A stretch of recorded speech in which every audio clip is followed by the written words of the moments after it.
Hi friends, అందరికీ నమస్కారం. అంజలి కథలకి స్వాగతం. ఈరోజు జానపద మినీ నవల పేరు నేపాల మాంత్రికుడు. కథలోకి వెళ్దాం. పూర్వకాలం ఉజ్జయిని నగరంలో ధనపాలుడు అని ఒక వర్తకుడు ఉండేవాడు. అతడు చాలా ధనవంతుడు. ఓడల మీద విదేశాలకు వెళ్ళి విస్తారంగా వర్తకం చేస్తూ ఉండేవాడు.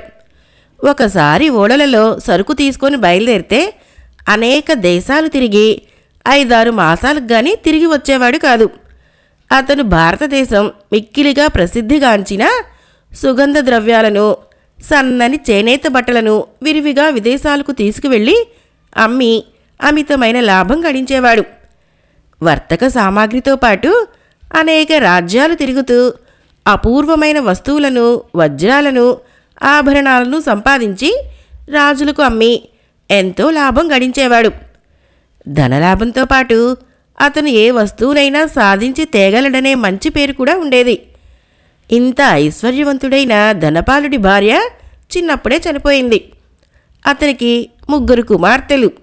పేర్లు భాగ్యమతి, కాంతిమతి, శాంతిమతి. భార్య చిన్నతనంలోనే చనిపోవడంతో ఎంతో గారాబంగా పెంచాడు వాళ్ళని. ఓడలు సిద్ధం చేయించుకొని వాటి నిండా సంబరాలు నింపుకొని విదేశ వర్తకానికై బయలుదేరి వెళుతున్నాడు ధనపాలుడు. ఆ రోజున తన అలవాటు ప్రకారం 3 కూతుళ్లను దగ్గరికి పిలిచి వారికి ఏమేం కావాలో అడిగాడు. అలా అడగటం, అది ఎంత ఖరీదు గల వస్తువైనా, ఎంత దుర్లభమైన వస్తువులైనా తెచ్చి ఇవ్వటం అతనికి పరిపాటి. మొదటి కూతురు, నాకీసారి అపూర్వమైన శిరోమణి కావాలి, అది ధరిస్తే చీకటిలో సూర్యుడు ఉదయించినట్లుగా ఉండాలి అని అడిగింది. రెండవ కూతురు, నాకు అపూర్వమైన అద్దం కావాలి, అందులో చూసుకుంటే నా ముఖం ఎప్పుడూ ఒకే మాదిరిగా అపూర్వమైన సౌందర్యంతో, యవ్వనంతో వయసు పెరగకుండా నేనెప్పుడు ఇలాగే ఉండిపోవాలి అని కోరింది. మూడవ కుమార్తె శాంతిమతి, నాకు వాడని గులాబీ పువ్వు కావాలి, దాన్ని ధరిస్తే దాని పరిమళం ఎప్పటికీ పోకూడదు, అలాగే నా అందం కూడా ఆ వాడని గులాబీలా నిత్యనూతనంగా ఉండిపోవాలి అని చెప్పింది. 3 కుమార్తెల కోరికలు విని అలాగే తీసుకువస్తానని చెప్పి బయలుదేరి వెళ్ళాడు ధనపాలుడు. అనేక సముద్రాల మీద ప్రయాణం చేశాడు. ఎన్నో దేశాలు తిరిగాడు. తను ఓడలలో తెచ్చుకున్న సరుకునంతా విదేశాల్లో అమ్మేసి విశేషంగా ధనం ఆర్జించాడు. కొన్న వెల కంటే 3-4 రెట్ల ధరకు అమ్మి అమితమైన లాభాలు ఆర్జించాడు. ఎంత సంపాదించినా ధనం దానంతట అది ఏం ఆనందాన్ని ఇస్తుంది?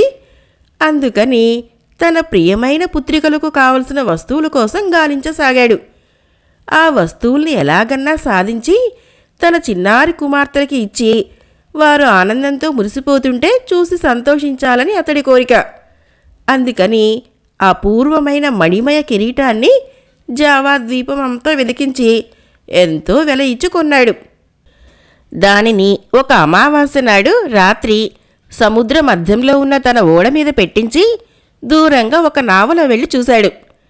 అచ్చంగా అది తన పెద్ద కూతురు కోరినట్టుగా చీకటిలో చంద్రోదయంలా ప్రకాశించసాగింది. దానితో తన పెద్ద కూతురు భాగ్యమతి తప్పక సంతోషపడుతుందని తెలుసుకున్నాడు. ఇక రెండో కూతురు కోరిన అద్భుతమైన అద్దం కోసం అద్భుతాలకు ప్రసిద్ధి చెందిన అరేబియా దేశం వెళ్ళి అల్లావుద్దీన్ సంతతి వాడైన ఒక వృద్ధ సుల్తాన్కి ఎంతో బంగారం ఇచ్చి దాన్ని కూడా కొన్నాడు. దానితో తన రెండవ కూతురు కాంతిమతి కోరిక కూడా తీర్చగలిగానని సంతృప్తి కలిగింది అతనికి. అక్కడి నుంచి తిరుగు ప్రయాణం చేస్తూ తన 3వ కూతురు శాంతిమతి కోరిన వాడని గులాబీ కోసం అద్భుతమైన గులాబీలకు పుట్టినిల్లైన పర్షియా దేశం మొత్తం గాలించాడు. ఎందరో వర్తకులను అడిగాడు, కాని ఎవరు అది ఎక్కడ ఉంటుందో చెప్పలేకపోయారు. ఎన్నో దేశాలు తిరిగి ఎన్నో అద్భుత వస్తువులను కొని అమ్మి తులలేని సంపద ఆర్జించిన అతనికే దాని అంతు పట్టలేదు. ధనపాలుడు ఎందరెందరో రాజులు కోరిన ఎన్నో అద్భుతమైన వస్తువుల్ని సంపాదించి తెచ్చి వారికి ఇచ్చి వారి మెప్పు పొందాడు. కానీ తన ముద్దుల కూతురు కోరిన వాడని గులాబీ ఎక్కడుంటుందో అతనికి అంతు పట్టలేదు. తను సంపాదించిన అపారమైన ధనాన్నంతా వెచ్చించి అయినా సరే దాన్ని కొనటానికి సిద్ధంగా ఉన్నాడు. కానీ ఏది, ఎక్కడ ఉంది, ఎవరి దగ్గర ఉంది? దానికోసం వెతుకుతూ అనేక దేశాలు తిరిగాడు. చివరికి హిమాలయాలు దాటి త్రివైష్ణవ మార్గం గుండా పోతున్నాడు. తన పరివారం మొత్తాన్ని అక్కడ నిలిపివేశాడు. ఒంటరిగా ముందుకు పోసాగాడు. మార్గమధ్యంలో కనిపించిన అనేక మంది ఋషులను, లామాలను వాడిని గులాబీ గురించి అడుగుతున్నాడు. కానీ దానిని గురించి చెప్పిన వాళ్ళు ఎవరూ లేరు. అలా ముందుకు సాగిపోతున్న ధనపాలుడు ఒక భయంకరమైన అరణ్యం ప్రవేశించాడు. ఆ అరణ్యం చాలా దట్టంగా ఉంది. అది నిజంగానే కాకులు గాని చీమలు గాని దూరలేనంత దట్టంగా ఉంది. అయినా ధనపాలుడు మొండిగా ముందుకు సాగాలనే పట్టుదలతో అందులోకి అడుగుపెట్టాడు. ఒక అడుగు పెట్టేటప్పటికి మరొక అడుగు పెట్టడానికి చోటు ఏర్పడింది. అలాగే ఇంకో అడుక్కి మరో అడుక్కి చోటు ఏర్పడుతోంది. అతను ఆ భయంకర అరణ్యం గుండా ముందుకు పయనిస్తున్నాడు. అతను నడుస్తున్నంత వెడల్పున మాత్రం దారి ఏర్పడుతోంది. అతను ఎంత దూరం వచ్చానా అని తెలుసుకోవటానికి ఒక్కసారి వెనక్కి తిరిగి చూశాడు. అతని వీపు వెనక అంతా దట్టమైన అరణ్యం. అతను నడిచి వచ్చిన మార్గం కూడా మాయమైపోయింది. అది అతనికి ఎంతో ఆశ్చర్యాన్ని కలిగించింది. ఇప్పుడు అతనికి ముందు అడవే, వెనక అడవే. ముందుకు నడవటానికి మార్గం మాత్రం ఏర్పడుతోంది.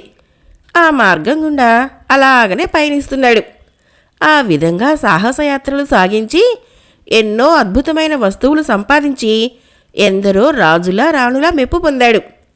కానీ ఇలాంటి ఆశ్చర్యకరమైన మార్గం మాత్రం ఎప్పుడూ అతను చూడలేదు. అది ఏ లోకం వైపు పోతుందో కూడా అతనికి అంతు పట్టడం లేదు. అయినా అపూర్వ ధైర్య సాహసాలు కల ధనపాలుడు ముందుకు సాగిపోతూనే ఉన్నాడు.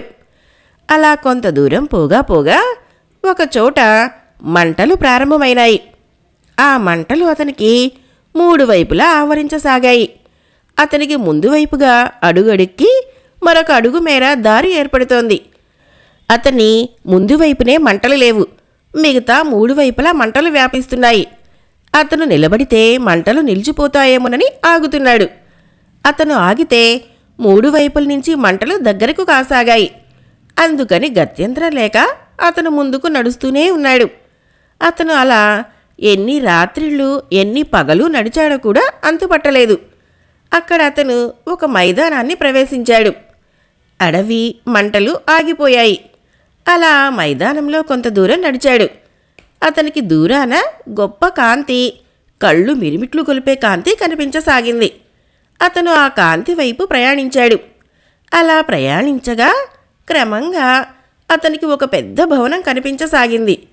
ఆ కాంతి, దాని తాలూకు ప్రకాశం, ఆ ప్రకాశం చూడలేక అతని కళ్ళు మూతలు పడసాగాయి. అయినా అలాగే మొండిగా అతను ముందుకు సాగిపోయాడు.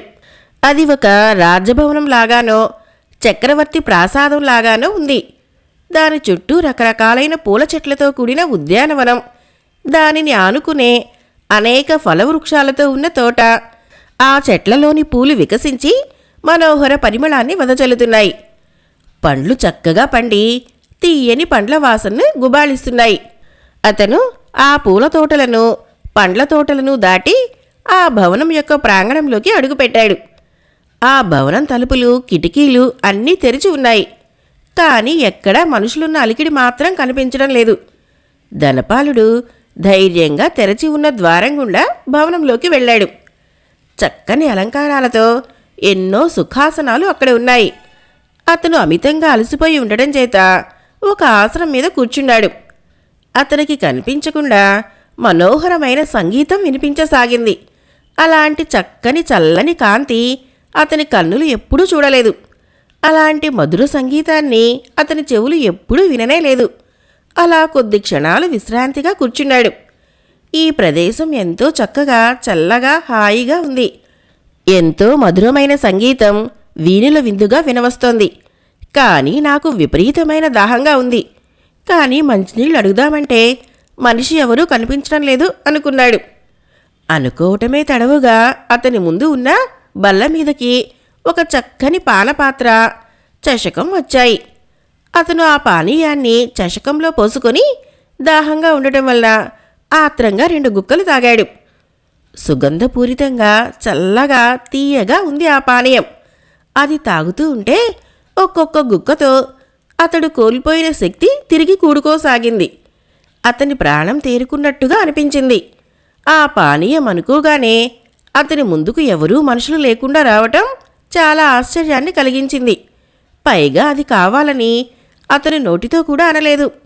కేవలం మనసులో అనుకునేటప్పటికే అతనికి ముందు సిద్ధంగా వచ్చింది. విపరీతంగా అలసిపోయి ఉండటం వల్ల అతని శరీరం విశ్రాంతిని కోరుతుంది. అతనికి కాసేపు నడుం వాల్చాలనే కోరిక కలిగింది. మనసులో అతనికి కోరికలు కలగటం ఆలస్యంగా అతని ఎదుట చక్కటి పందిరి పట్టి మంచం పరుపుతో సహా ప్రత్యక్షమైంది. అది ఎట్లా వచ్చిందా అని కూడా అతను ఆలోచించే స్థితిలో లేడు. అతను దాని మీద పడుకున్నాడు. అంతే, అతని ప్రాణం ఎటుపోయిందో అతనికే తెలియదు. తిరిగి అతనికి మెలకువ వచ్చేటప్పటికి ఎంతకాలం గడిచిందో కూడా అతనికి అంతు పట్టలేదు. అది రాత్రో పగలో కూడా అతనికి తెలియటం లేదు. కానీ విపరీతమైన ఆకలిగా ఉంది. తినటానికి ఏమైనా దొరికితే బాగుండును అని అతను అనుకుంటున్నాడు. అంతలోనే అతని ఎదురుగా ఒక చక్కని బల్ల, దానిమీద అనేక మధుర పదార్థాలు వచ్చాయి.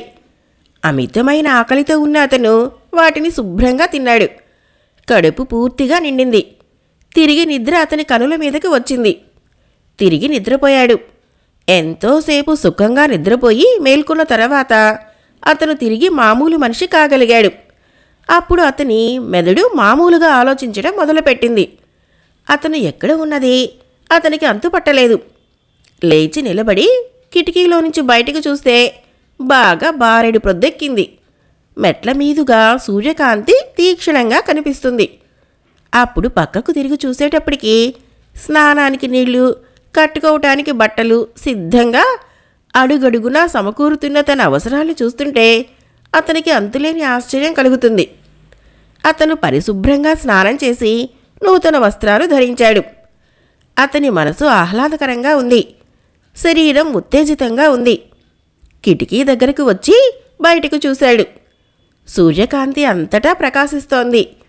తోటలో వికసించిన పుష్పాల సుగంధం గాలి తెరలలో తేలుతూ వస్తుంది.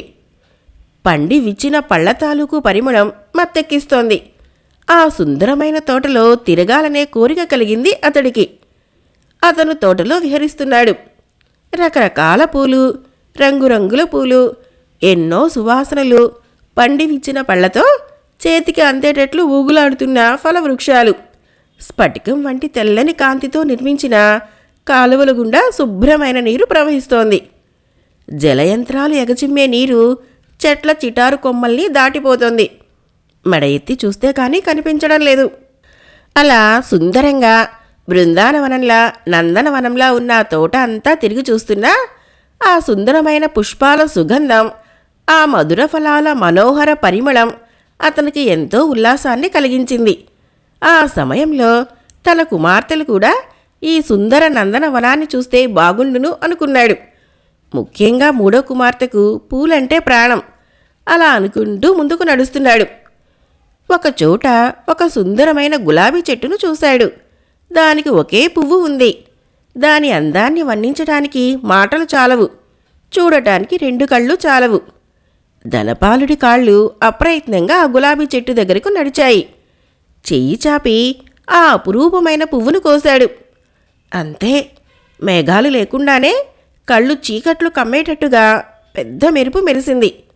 చెవులు బ్రద్దలయ్యేటట్టు భయంకరమైన ఉరుము ఉరిమింది. అతని కాళ్ళ కింద భూమి కంపించింది. అతని ఎదుట ఒక భయంకర ఆకారం నిలిచింది. అది జంతువో మనిషో చెప్పటానికి వీలు లేకుండా ఉంది.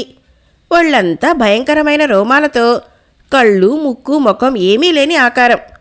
దుర్మార్గుడా, నీచుడా, కృతజ్ఞుడా, నా ప్రాణప్రదమైన పువ్వుని కోస్తావా? అది 1000 ఏళ్లకొకసారి పూచే పువ్వు. ఇది వాడని గులాబీ పువ్వు.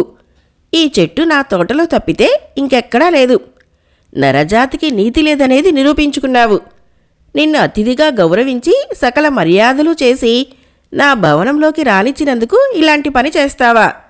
దీని ఫలితమేమిటో తెలుసా? వెంటనే తల పగిలి చేస్తావు. అంతే, అదే నీకు తగిన శాస్తి అని పలికింది ఆ ఆకారం. ఆ మాటలకు భయకంపితుడైపోయాడు ధనపాలుడు. అయ్యా, మీరెవరో నాకు తెలియటం లేదు. మీరు జంతువో మనిషో రాక్షసో నాకు అర్థం కావటం లేదు. ఇది భూలోకమో స్వర్గలోకమో మరే లోకమో నాకు అర్థం కావటం లేదు. ఇది నేపాళ గహ్వారం. మానవులకు జంతువులకు చొరశక్యం కాదు. ఈ భవనానికి ఉద్యానవనానికి అధిపతిని నేను.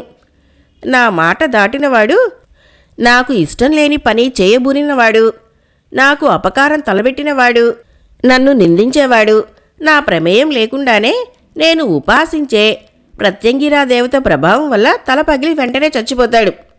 ఇప్పుడు నాకు ఇష్టం లేని పని చేశావు, నువ్వు నాకు అపకారం తలపెట్టావు, అందుకని నీకు మరణం తప్పదు అన్నాడు.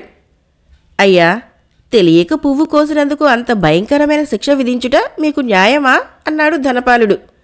చండాలుడా, చెట్టు నుంచి పువ్వులైతే చటుక్కున కోసావు గాని తిరిగి దానిని చెట్టుకు అతికించడం నీకు నాకు కూడా చేతగాదు. అందుకని నువ్వు చావవలసిందే. నా సేవకులు అనుచరులు శిష్యులు వచ్చి నిన్ను ముక్కలు ముక్కలుగా కోసి తినేస్తారు అన్నాడు.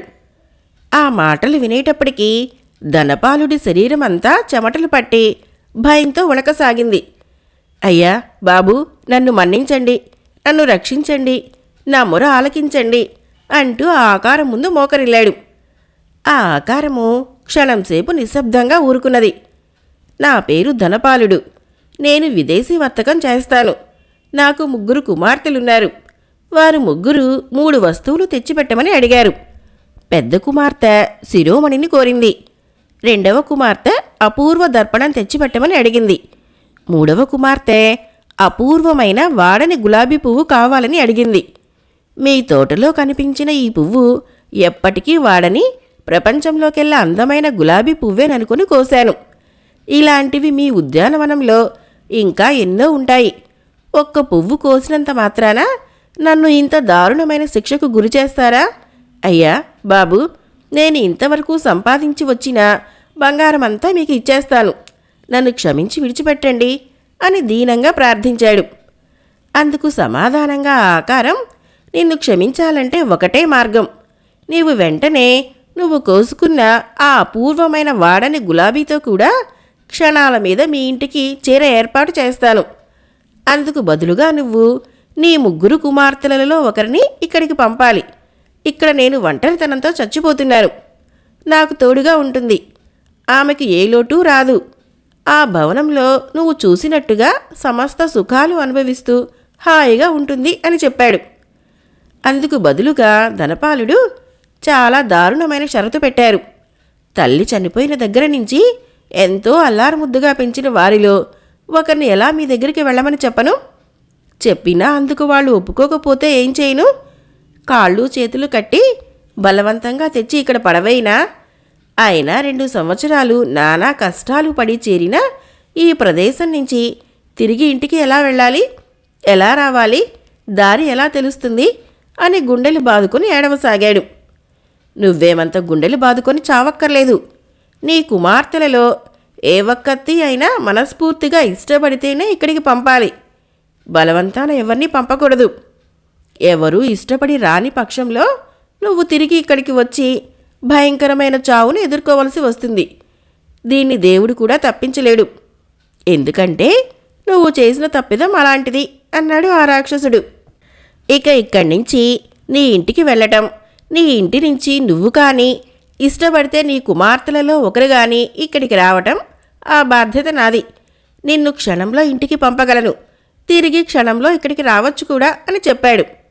ఇదిగో ఉంగరం అని తన చేతిని ఉన్న ఒక ఉంగరాన్ని తీసి చేత్తో పట్టుకున్నాడు. ధనపాలుడు కాసేపు దీర్ఘంగా ఆలోచించాడు. తల పంకించాడు. తన మనసులో ఉన్న ఆలోచనలనే బిగ్గరగా అనుకుంటున్నట్టుగా, సరే ఇంటికి వెళతాను. నా కుమార్తెలను ఒకసారి చూసి వస్తాను. వారిలో ఎవరన్నా నన్ను రక్షించడానికి ఇష్టపడతారేమో తెలుసుకుంటాను. వారు అందుకు అంగీకరించకపోతే నేనే తిరిగి వస్తాను అన్నాడు. అతను అన్న మాటల మీద ఏమాత్రం అనుమానం కలగని ఆ భయంకర ఆకారం వెంటనే ఆ ఉంగరాన్ని అతని చేతిలో పెట్టాడు. ఈ ఉంగరాన్ని ఎడం చేతి చిటికెన వేలుకు ధరించి ఎక్కడికి వెళ్ళాలనుకుంటే అక్కడికి క్షణాల మీద వెళ్ళిపోతారు. పైగా ఈ ఉంగరం ఎవరి వేలిని పెట్టుకుంటే వాళ్ళకే సరిపోతుంది అని చెప్పాడు. ధనపాలుడు ఆ ఉంగరాన్ని తన ఎడం చేతి చిటికెన వేలుకు ధరించి ఇంటికి వెళ్ళాలి అనుకున్నాడు.